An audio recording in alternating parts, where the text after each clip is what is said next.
Hi, I'm Tracy Townsend, and I will be bringing you through this week's top stories around Columbus. Corner drugstores in Central Ohio have been staple fixtures in the community, but some independent owners say a new federal push to lower prescription drug costs could threaten their businesses. Homeowners in Hilliard are now urged to check their electric meters. This comes more than a month after a house fire in the area, and investigators say it may have been caused by a faulty meter. Plus, state and local experts have warned about the negative environmental impacts of the spotted lanternflies, but beekeepers are seeing an unusual side effect, and it's one that's now a game changer for honey production. Let's dive into these stories and more that are making headlines across the city.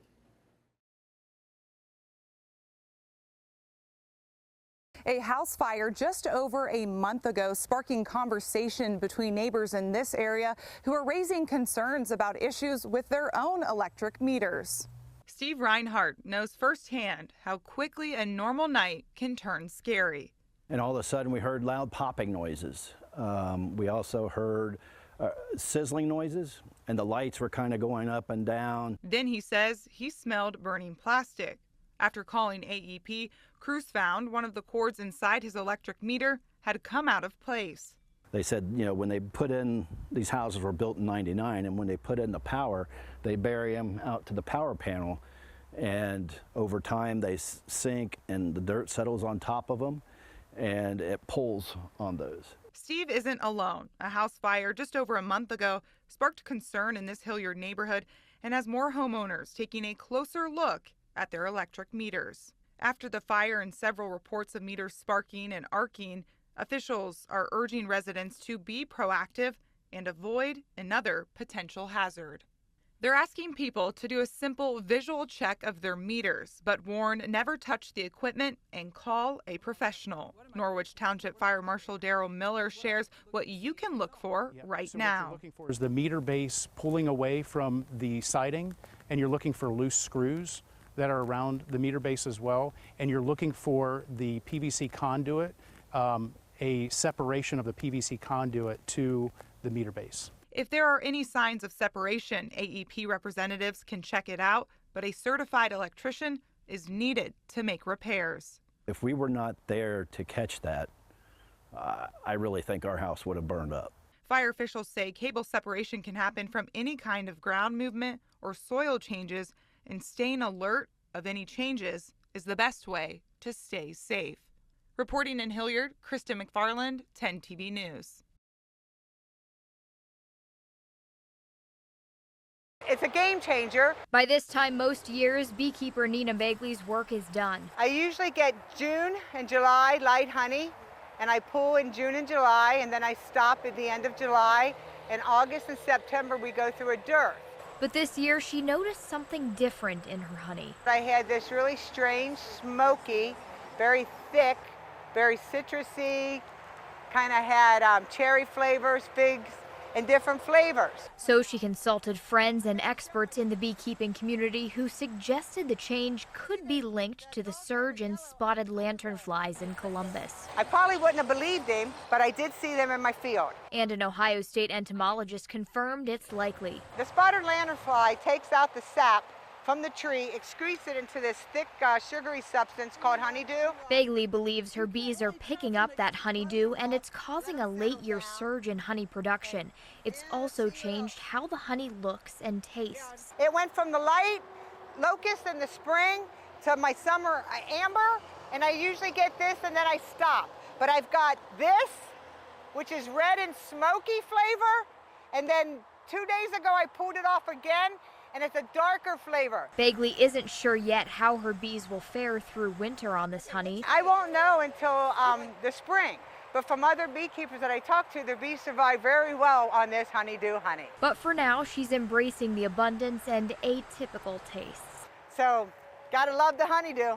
Reporting in Columbus, Catherine Simon, 10 TV News. For the last 50 years, Lynn Fruit Farm has let people pick their own apples, but this year they've run into trouble with some people stealing hundreds of dollars worth of apples. It's apple picking season in Central Ohio. Families travel from all across the state to get a chance at the annual fall activity. Well, we both got the day off today. It's actually our 1-year anniversary as well, and we picked her up today, so we decided to go out and do something fun. Lynn Fruit Farm spends all year growing these crops, priding itself on being a local, family-friendly activity that's the apple of the community's eye. You excited to pick apples? Yeah. Do you like apples? Yeah. I eat a lot. But just this weekend, the farm says someone tried to take a big bite out of their profits, stealing about $400 worth of apples. And co-owner Andy Lynn says it's been happening almost every weekend. They hide apples in glove compartments. We found them in the wheel wells where you put your spare tire, under blankets. Kids have had their feet on top of blankets that are covering up literally hundreds of dollars worth of apples. Now Lynn says they'll be calling the Licking County Sheriff's Office every time someone tries to steal, and adding fines on top of that. The Sheriff's Office has recommended charges against 2 people. It hurts the bottom line. It costs a lot of money to raise horticultural crops, apples being one of those. So it requires a lot of investment. We get that returned to us if people pick and pay for the apples. The farm, a family-run business, says these thefts could spoil more than the harvest. If enough theft occurs, people get laid off, we sell property. If we have enough theft, then that would discourage us from opening the orchards to the public for pick your own, and that's a route we don't want to take. Lynn says he doesn't mind if people sample a couple of apples while picking. A taste test is fine, a heist is not. Now they're asking customers to keep an eye out and tell staff if they see something suspicious. There's going to be some theft. We've tolerated that for many years, and we're just kind of tired of tolerating. We want this to be a family venue, and it is. We want it to continue to be that way. And apple picking season here goes until the end of October. Reporting in Pataskala, Tara Jabor, 10 TV News. I need to stay safe in my home. For Lindsay Jenkins, life is a delicate balance. I live with severe rheumatoid arthritis and other health conditions like autism and ADHD. That she works hard to maintain with her medical team. But she says all it took was a phone call in late July to throw things out of whack. What happened? Okay, I was calling Care Source. Jenkins was setting up a ride to a doctor's appointment through her state Medicaid plan when she was told her coverage was being canceled as of August 1st. It does indicate your coverage is ending tomorrow. Records provided by Jenkins showed she had an active Care Source plan as of June, and she had just had her benefits renewed through 2026, about 10 days before that phone call. She says she never got a notice that things were changing. However, what she did get almost a week after that call were 4 notices sent to her online Medicaid portal for other people. And after looking them up, it appears at least 3 of them are dead. And her own plan was then updated online to show it would now end on August 31st. So till this day, you don't know why you were disenrolled allegedly? I don't know. And it's not the only fight Jenkins is locked in when it comes to her benefits. It's been probably almost 60 days since I requested deep cleaning. Home maintenance and chores are part of the services Jenkins qualifies for under a Medicaid waiver. And as a wheelchair user, she says she needs all the help she can get to keep her place clean because she can't get to the outdoor trash easily. She even got letters of medical necessity from her doctor and therapist, but her many requests for this service have been left in limbo, leaving her wheeling through trash. How has the delay in this service impacted you mentally, physically, emotionally? It's impacted me a lot. If you see my home, I'm so embarrassed. I'm so embarrassed to have anyone in my home. And as she hopes for help, the issues with her coverage have left her wondering if they'll be canceled for good. It really is impacting my mental health, and I'm just trying to do my best. I remembered what the mother said when she was in tears. She said, "I just want somebody to remember their names." It's been nearly 4 years since Brittany Jones lost her 9-year-old son Demetrius and 6-year-old daughter London. It's a story that stopped many in their tracks. A suspect fired nearly 70 bullets into a car with those 2 children inside, along with their mother's boyfriend, 22-year-old Charles Wade. I knew I had to do something, but I didn't know what. The idea came early last year when Canal Winchester alum Scott Weibel says he reached his 20-year anniversary working for Musco Lighting. They give a nice gift, and I thought, I don't need a trip. I travel for a living, and so I said, let's just start with that as seed money. His plan, to install a soccer mini pitch at the Indian Trail and Winchester Trail Elementary campus.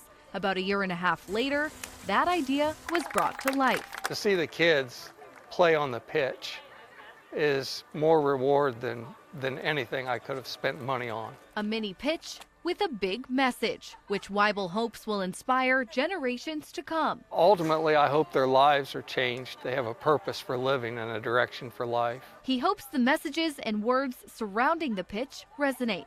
I think if they had a goal in front of them, I know that's what changed my life, is when I had a goal in front of me, my whole life turned around. 2 goals now in front of Canal Winchester kids to take full advantage while they remember the lives of the 2 names who inspired it, meaning everything to a mom who will forever grieve their loss. I'm just overwhelmed with joy that no one is forgetting Demetrius in London.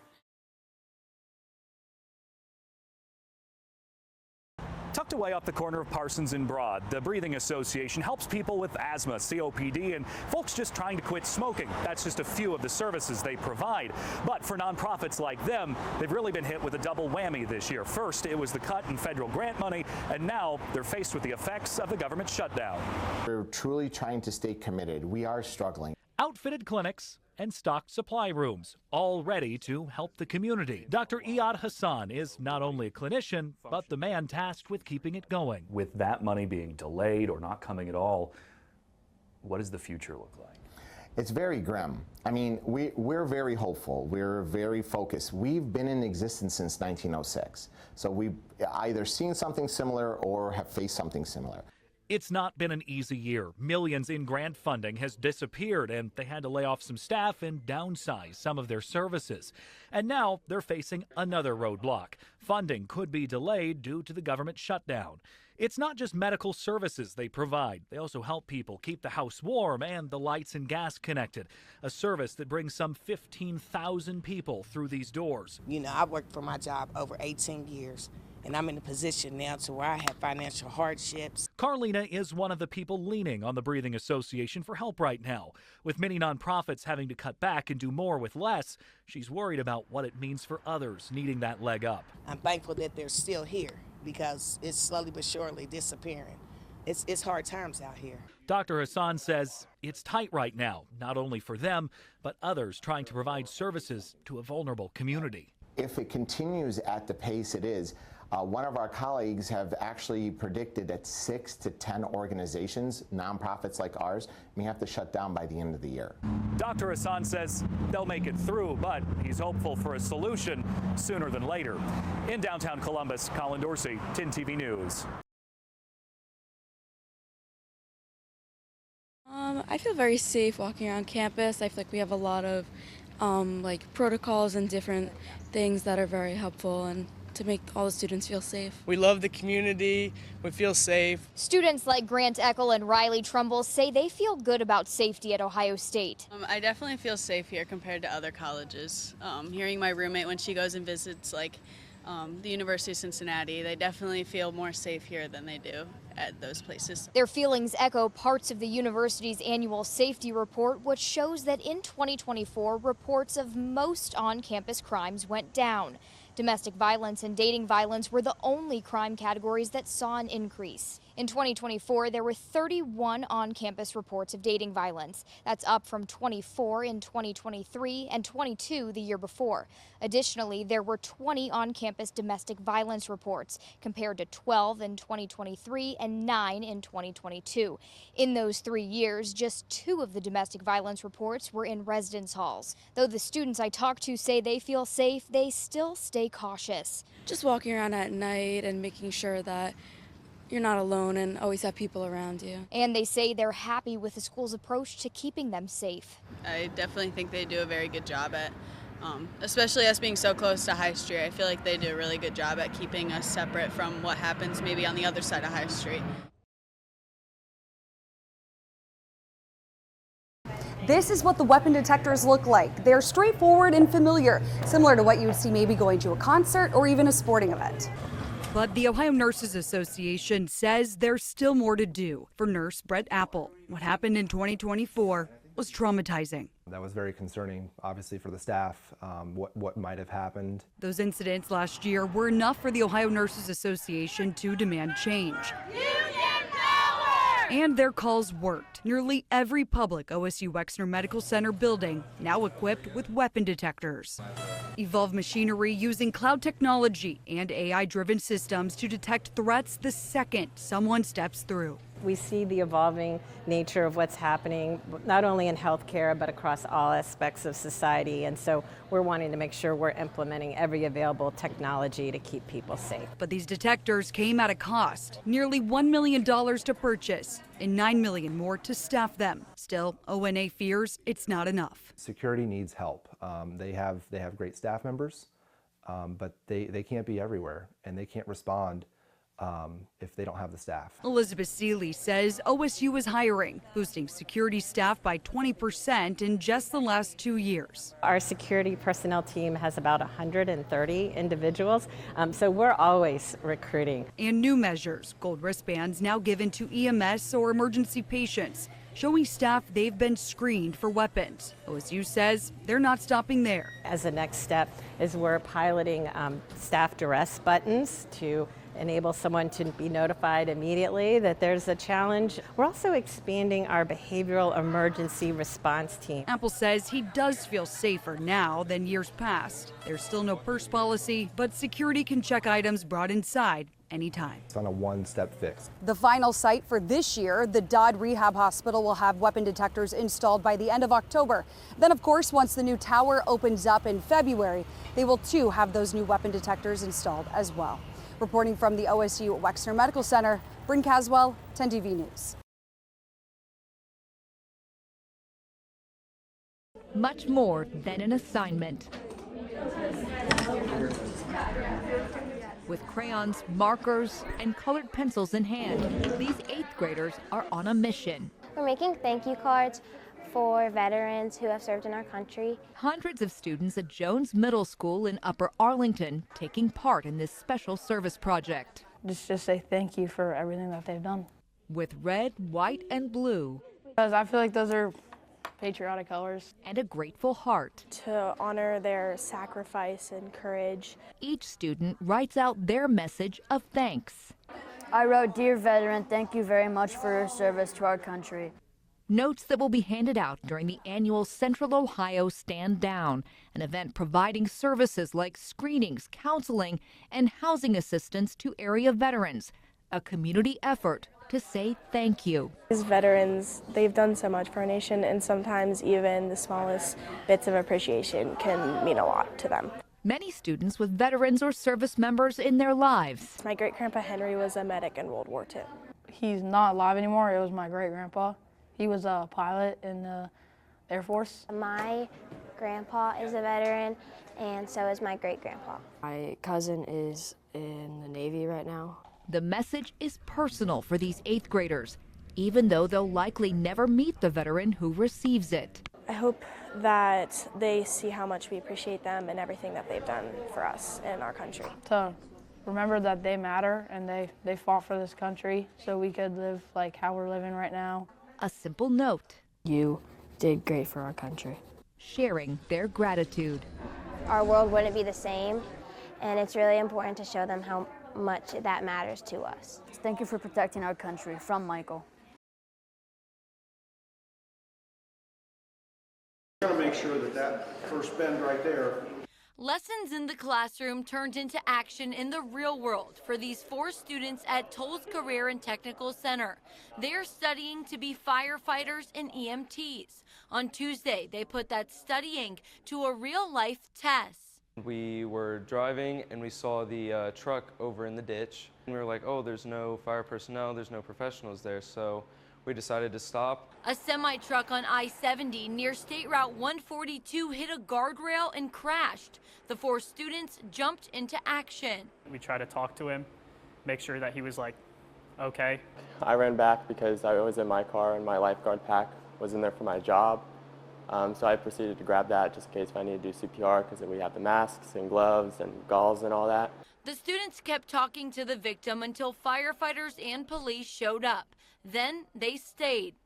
And once the firefighters got there, we helped them, put him on the backboard, moved him to the stretcher. We then moved him to the ambulance. They really went out their way to teach us what to do in the moment or say it, and went slow at a pace so we could follow along. Firefighters say the victim is expected to be okay, but he's in critical condition. This experience was a first for the students, an eye-opening accident for the firefighters and EMTs in training. Get a first-hand experience to know that it was actually real and someone's life was actually in my hands. And I was just glad I was able to help. The students feel grateful that they played a role in helping. All of their training finally paid off. We know it's the right thing to do because if it was someone that we knew, we'd want people to stop. So treat others the way you want to be treated.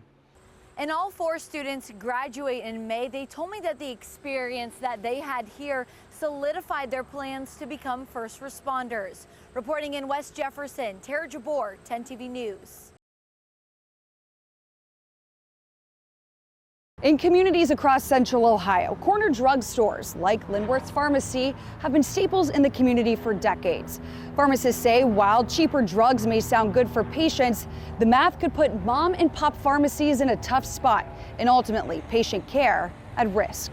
Teaming with Times. All right. Inside Linworth's Pharmacy, owner Chad Thompson prides himself on customer service. Things are either mailed to you or are coming that way. It's not that they're necessarily bad, it's just that where do patients get their questions answered and what do they do if something happens with their medication.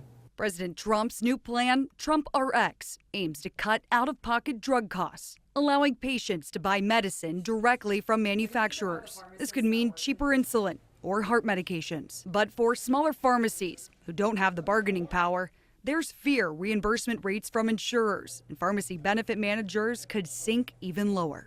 How are your margins right now? They're pretty small. The Trump RX website is expected to go live sometime in 2026, but will not sell or distribute medicines. Instead, according to senior White House officials, consumers will be able to search for their current medications and will be redirected to the manufacturer's direct-to-consumer channels. It's long overdue. At Freedom Pharmacy in Pickerington, it's cash only, no insurance required, just a prescription. A business model switch owner Nate Hucks made within the last few years. All of our profitability is based on our services. We don't make any money on the cost of the drug. While Hucks has a head start over other family-owned pharmacies by already cutting out insurers, he's on board with what the Trump administration is trying. Manufacturers, insurance companies, they're making a bunch of money. Pharmacies are making nothing. But with direct-to-consumer options, Thad Franz, professor of pharmacy practice at Cedarville University, fears patient liability could be a concern. Is it safe for patients to directly get their medications from manufacturers? Yeah, it can be. I think if the checks and balances are in place. In the meantime, as Trump RX rolls out, both Hucks and Thompson will continue providing for their customers, offering in-person care they believe is irreplaceable. Bryn Caswell, 10 TV News. That's a wrap on this week's edition of Around Columbus, your look at the stories shaping Central Ohio. Thanks for spending time with us. Stay safe, stay informed, and we'll see you next time.